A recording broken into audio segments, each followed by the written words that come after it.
Suivant, donc toujours dans les déchets ménagers, prévention de frais de matériel pour les manifestations. Voilà, c'est simple. Le service déchets met à disposition des communes et des associations d'équipements pour la collecte des déchets. Donc, la plupart d'entre vous le savent, lors des manifestations. Alors jusqu'à présent, ça se faisait comme ça, il y a un petit coup de fil ou un petit mail.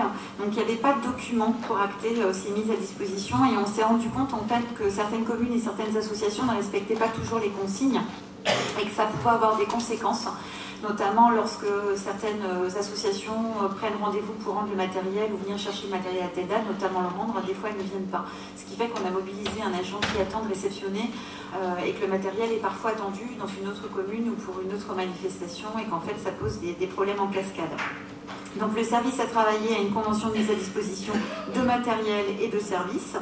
Et du coup, eh bien voilà, comme dans tout écrit, toute convention ainsi, si le bénéficiaire du prêt ne respecte pas les conditions, ben, il ne pourra plus prétendre à un éventuel prêt à l'avenir.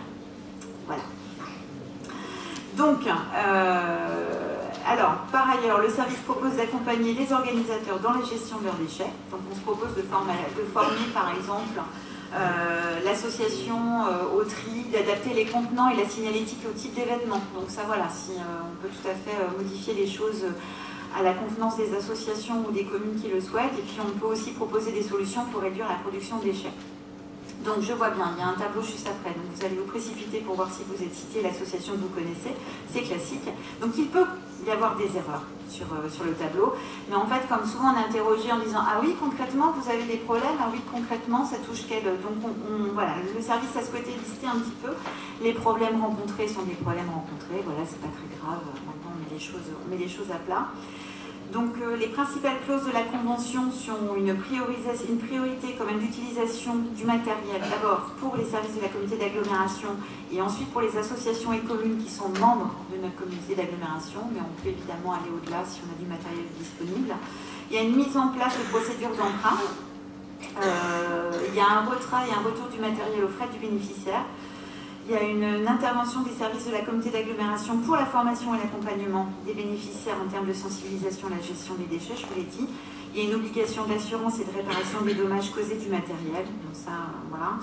Et puis une facturation du prêt au tarif prévu par les dispositions du règlement de redevance spéciale en vigueur au moment du prêt. Donc cette facturation, elle ne concerne que les très gros événements, on en avait déjà parlé, parce que l'idée c'était justement que ce soit un prêt gracieux pour les associations, les communes, pour ne pas freiner justement toute manifestation qui pourrait avoir lieu sur notre territoire. Donc cette convention fait l'objet d'un avis favorable de la Commission environnement le 7 octobre dernier pour une mise en œuvre à compter du 1er janvier 2020. Voilà, c'est juste un petit peu mettre sur papier pour que tout se passe le mieux possible. Merci. Est-ce qu'il y a des prises de parole, Catherine? Peggy, j'ai une première question. Est-ce que ça va être communiqué aux associations? Oui, tout à fait. Je pense au festival de Jazz en Bec, qui est un festival itinérant et qui fait une demande globale toutes les communes sur lesquelles il... Oui, mais il fait une demande globale. Par contre, ce que je suis en train de me dire, c'est que est-ce qu'on va communiquer au moment où il va nous faire une réservation de prêt? Il y a peut-être besoin d'anticiper un peu. Voilà, c'est ça. Ouais, exactement. Ça, c'est ma question. Et après, j'ai un mandat d'Olivier Deville qui pose une question. Je la pose à sa place. Ça concerne les gens du voyage. Oui. Il dit que les gens du voyage, donc, quand ils arrivent, exigent une benne, qu'ils ne veulent pas aller trier. Donc, il demande s'il y aura une facturation pour les gens du voyage. Alors, pour la mise à disposition des bennes et du travail qu'il y a derrière pour le tri.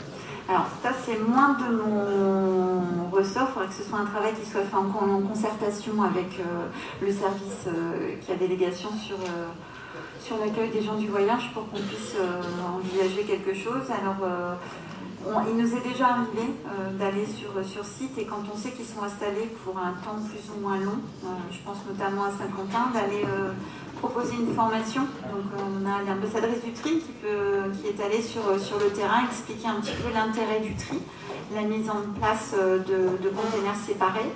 C'est pas toujours facile, mais ça peut être fait. Voilà. Il faudra que ce soit fait de toute façon. Alors en tout cas c'est systématiquement demandé quand ils sont là pour un temps long. On a certaines familles, alors il faut vraiment le dire, il y a certaines familles qui jouent le jeu. Qui tentent de réaliser le tri. Après, quand c'est des installations un petit peu sauvages, comme la plupart du temps, et sur des temps qui ne sont pas forcément longs, c'est vrai que souvent ce qui est mis, c'est une benne, et là, effectivement, on y retrouve tout, en fait. Des ordures ménagères comme du tri, comme des encombrants. Donc il faudra qu'on travaille ça en concertation avec le service d'Aurélie Travers. Tout à fait, oui. Est-ce qu'il y a d'autres questions? Michel Gérard. Je vois que la commune de Poitiers est citée. Donc je tiens à faire savoir, Monsieur le Président, que je ne signerai pas la convention pour les GDV de Poitiers. Oui, avec les 2 bacs de 500 litres. Ouais. D'autres remarques? A priori, non. Je vous propose de passer au vote.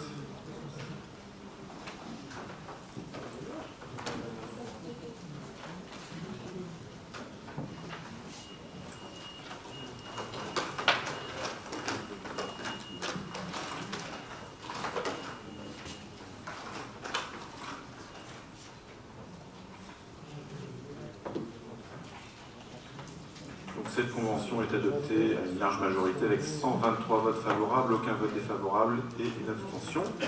Dernier